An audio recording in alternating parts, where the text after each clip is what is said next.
है। ऐसे में अगला कदम क्या हो सकता है, ये हम अपने बाकी मेहमानों से पूछे, लेकिन उससे पहले पड़ोसी मुल्क पाकिस्तान 1971 का इतिहास दोहराने की कगार पर खड़ा हुआ है और ये जो हालात पाकिस्तान के सामने हैं वो उसकी बेचैनी भी बढ़ा रहे हैं, परेशानी भी बढ़ा रहे हैं।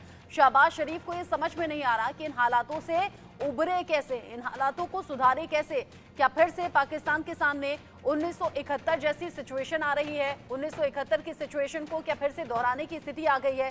पीओके बलूचिस्तान और सिंध में लोग सड़कों पर हैं और आजादी की मांग लगातार हो रही है। पाकिस्तान से लेके रहेंगे आजादी, इस तरह के नारे लग रहे हैं। इन मांगों को लेकर जब प्रदर्शनकारी सड़कों पर हैं और उन पर खुलेआम फायरिंग कर दी गई, ऐसी कई बातें कर दी गई, तो फिर आगे होगा क्या, ये लोगों के जहन में भी सवाल है और पाकिस्तान सरकार के भी जहन में। एक रिपोर्ट जरा देखिए।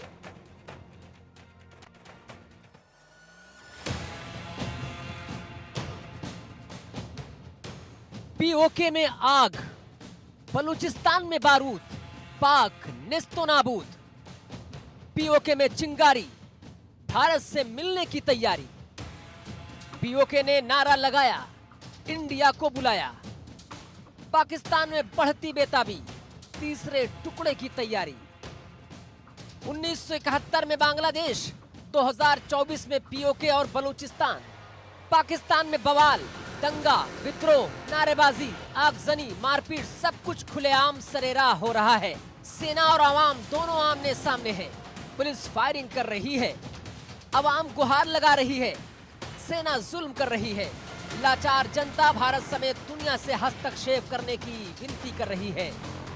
जिन्होंने यहाँ पर ब्रिगेड में जाकर बना ली, हम इन जर्नलों, इन ब्रिगेडों को इंशाअल्लाह ताला इन बच्चों के खून की कसम उठाकर कहते हैं, इस मुजफ्फराबाद के इस ग्राउंड से कसम उठाकर कहते हैं कि रियासत जम्मू कश्मीर की धरती से पाकिस्तानी नापाक अफवाज के कदम बाहर निकालकर इंशाअल्लाह ताला दम लेंगे। पीओके में लगी आग बलूचिस्तान और सिंध के इलाके में शोरों में तब्दील हो चुकी है। हजारों की तादाद में लोग सड़कों पर हैं। सरकार, सेना और पुलिस के खिलाफ आवाज बुलंद है। पीओके के लोग सिर्फ महंगाई से निजात नहीं बल्कि आजादी चाहते हैं। जिन्होंने यहाँ पर ब्रिगेड में जाकर बना ली, हम इन जर्नलों, इन ब्रिगेडों को इंशाअल्लाह ताला इन बच्चों के खून की कसम उठाकर कहते हैं, इस मुजफ्फराबाद के इस ग्राउंड से कसम उठाकर कहते हैं कि रियासत जम्मू कश्मीर की धरती से पाकिस्तानी नापाक अफवाज के कदम बाहर निकालकर इंशाअल्लाह ताला दम लेंगे। पाकिस्तान में हालात इस वक्त गृह युद्ध जैसे हो चले हैं। शहबाज सरकार लगातार एक के बाद एक जो डिसीजन ले रही है उससे पाकिस्तानियों में हलचल पैदा हो रही है। एक तरफ जिस तरह से हम देख रहे हैं कि पाकिस्तान के अंदर अर्थव्यवस्था जो चरमरा गई है, इकोनॉमी लगातार जो डाउन चली जा रही है, उसके बाद अब पाकिस्तान के टुकड़े होने लाजमी है। बलूचिस्तान हो या फिर और दूसरे इलाके हो, पीओके हो, हर कोई चाह रहा है कि वो अलग हो जाए। अब सवाल ये उठता है कि शहबाज सरकार किस तरीके से अपनी सत्ता को बचा पाएंगे और पाकिस्तान के 3 टुकड़े होने से खुद को कैसे बचाएगा पाकिस्तान। पाकिस्तान में बलूचिस्तान और पीओके की हालत तकरीबन एक जैसी है। बलूचिस्तान और पीओके में कुदरती दौलत का अंबार है। बलूचिस्तान और पीओके दोनों जगहों पर चीन की सीपैक के जरिए घुसपैठ है। दोनों जगहों पर चीन और पाकिस्तान से आजादी के आंदोलन की आग लगती आ रही है। पाकिस्तान में आजादी आजादी, बलूचिस्तान 1948 में कब्जा, कुदरती दौलत का अंबार, ग्वादर तक सीपैक। पीओके 1947 में कब्जा, मिनरल्स का भंडार, सीपैक का एंट्री गेट। हालांकि बलूचिस्तान के ग्वादर में विद्रोह की आग भड़कती रहती है। नाराज लोग कभी चीनी लोगों को निशाना बनाते हैं तो कभी हथियार उठाते हैं। बलूचिस्तान में पाकिस्तानी फौज के अत्याचार और जुल्म के खिलाफ लंबे अरसे से जारी है। बलोच लोगों ने आंदोलन में भारी कुर्बानियां दी हैं। यही वजह है कि जब पाकिस्तान आजादी का जश्न मनाता है तो बलोच लोग काला दिवस मनाते हैं।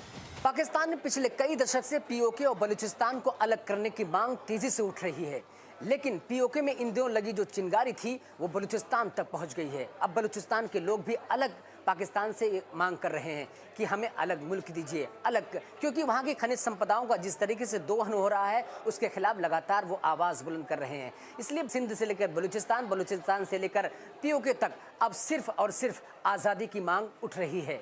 पाकिस्तान का बलूचिस्तान, पीओके हो या सिंध, वहाँ की आवाम को भारत में ही खुशहाली दिखती है। यही वजह है कि अक्सर वो बेशतर कभी हिंदुस्तान का तिरंगा लहराते हैं तो कभी हिंदुस्तान जिंदाबाद के नारे। और पाकिस्तान मुर्दाबाद के नारे तो सरेआम लगाते हैं। कंगाल पाकिस्तान को ना अमेरिका पूछ रहा है ना रूस। चीन भी नाराज चल रहा है। अरब देश भी अब पाकिस्तान से ज्यादा भारत की तरफ ध्यान दे रहे हैं। ऐसे में शहर शहर बवाल और दंगा पाकिस्तान के 3 टुकड़े होने की वजह बन रहे हैं। Bureau report, India news.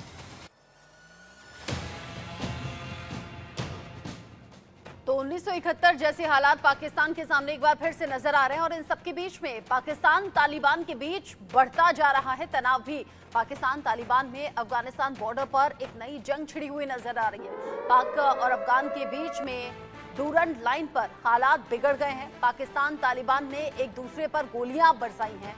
Afghanistan और पाकिस्तान के विवाद का सबसे बड़ा कारण डूरंड लाइन है। पाकिस्तानी सेना से चल रही झड़पों में 6 लोग मारे गए हैं। पाकिस्तानी सेना और टीटीपी जंग में दर्जनों लोग ऐसे हैं जो कि जख्मी हो गए हैं। यानी कि यहाँ एक अलग तरह की जंग, एक अलग तरह के मोर्चे पर पाकिस्तान नजर आ रहा है और यहाँ सीधे सीधे तहरीके तालिबान से टक्कर पाकिस्तान की, जिसमें 6 लोग मारे गए हैं और कई लोग ऐसे हैं जो कि जख्मी हो गए हैं। डूरंड लाइन को लेकर ये विवाद और विवाद में तनाव लगातार बढ़ता हुआ जा रहा है।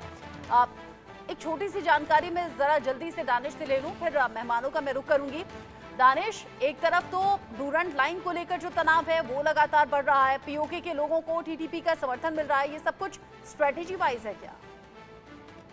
पाकिस्तान दोहरी मार इस वक्त झेल रहा है। एक तरफ आंतरिक कलह से जूझ रहा है, दूसरी तरफ पड़ोसी मुल्कों से बिला वजह पंगा ले रहा है, जिसका उसको खामियाजा अक्सर बेशतर भुगतना पड़ रहा है। कभी ईरान एयर स्ट्राइक कर देता है, कभी तालिबान एयर स्ट्राइक करता है। अभी मार्च के महीने में जिस तरीके से दोनों में कशीदगी बढ़ी थी, दोनों में तनाव बढ़ा था, अब वो धीरे धीरे और बढ़ता ही जा रहा है। अब कुछ दिन पहले पाकिस्तान ने एयर स्ट्राइक की, जिसमें 6 तालिबान के लोग मारे गए थे। उसके बौखलाहट में आकर तालिबान ने अब आज जो अभी ताज़ा ये हमला किया, उसमें 1 पाकिस्तानी भी मारा गया है। पाकिस्तान ने जब हमला किया था तो वो इलाका था पख्तिका का जो रिहायशी इलाका था, वहां पर जब हमला किया था तो 6 लोग मारे गए थे। पाकिस्तान के 1 लोग मारे गए। इसका मतलब कि मरने वालों की तादाद तकरीबन 7 हो चुकी है, दर्जनों से ज्यादा घायल हैं। ये धीरे धीरे अब ये जबरदस्त तनाव जो अलग-अलग तरह की चुनौतियां हैं, इन चुनौतियों से पार पाएगा कैसे पाकिस्तान? कर्नल सोढी। जय हिंद रचना जी, ये मेरा सौभाग्य है कि मैं आपके न्यूज चैनल में विख्यात को पैलेस के साथ हूँ। ऑटो वैन बिस्मार्क ने की एक प्रसिद्ध कहावत है, जिसमें उन्होंने कहा था कि बेवकूफ वो होते हैं जो अपनी गलतियों से सीखते हैं, अक्लमंद वो होते हैं जो दूसरों की गलती से सीखते हैं। लेकिन पाकिस्तान इन दोनों श्रेणियों में नहीं आता है, क्योंकि अब तक पाकिस्तान ने अपनी 1971 की गलती से अब तक सबक और सीख नहीं ली है, जब उसने तब ईस्ट पाकिस्तान के लोगों के साथ अत्याचार किया, उनकी आर्थिक तरक्की नहीं होने दी, जिसके वजह से वो हिस्सा टूट गया और एक स्वतंत्र देश बन गया, जिसे हम बांग्लादेश के नाम से जानते हैं। यही चीज पाकिस्तान इस वक्त पाकिस्तान ऑक्युपाइड जम्मू एंड कश्मीर के लोगों के साथ कर रहा है। उनके साथ भेदभाव कर रहा है, उनको वो बेसिक सहूलियत नहीं दे रहा जो कि एक इंसान को चाहिए आज की जिंदगी में जीने के लिए। तो जब तक पाकिस्तान अपनी नियत और नीतियों को नहीं बदलेगा, पाकिस्तान वही गलतियां दोहराता रहेगा और वो दिन दूर नहीं जब पाकिस्तान 4 छोटे देशों में टूट जाएगा। यानी 1971 जैसी परेशानी पाकिस्तान के सामने और उससे कहीं ज्यादा बड़ी परेशानी है। संजीव जी। जी बिल्कुल। देखिए, पाकिस्तान के जो हुक्मरान हैं उन्होंने पाकिस्तान के लोगों के साथ बहुत बड़ा छल किया है और जो पाकिस्तान की जो विशेष रूप से वहाँ की आर्मी और ISI है, उसने अपने हितों को साधने के लिए अपने देश के हितों को सेकेंडरी रखा है, उसे दूसरे राष्ट्रों के समक्ष गिरवी रखा है। और यदि आप पाकिस्तान के अंदर के जो हुक्मरानों की सच्चाई देखें तो वहाँ के जो हुक्मरान हैं वो पंजाबी सुन्नी डोमिनेशन वाले हुक्मरान हैं। वो अन्य आइडेंटिटीज को सेकेंडरी ट्रीटमेंट देते हैं, चाहे वो बलूच हो, चाहे वो हजारा हो, पश्तून हो, सिंधी हो, जो हमारा ऑक्युपाइड जो क्षेत्र है वो कश्मीरी हमारे भाई बहन हो, वो जाहिर है कि सभी के साथ वो सेकेंडरी ट्रीटमेंट करते हैं। रिलीजियस माइनॉरिटीज को तो उन्होंने पूरी तरह से समाप्त करने का ही ऐसा लगता है कि वो अभियान चला रखा है।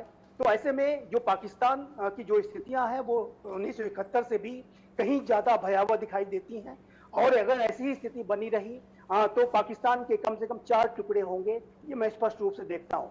और जाहिर है कि पाकिस्तान के हुक्मरान इसके लिए जिम्मेदार हैं। पाकिस्तान के बहुत बाद बना हुआ मुल्क बांग्लादेश आज देखिए कितनी तरक्की कर रहा है, कितने अच्छे तरीके से वो अपना उत्थान और विकास कर रहा है।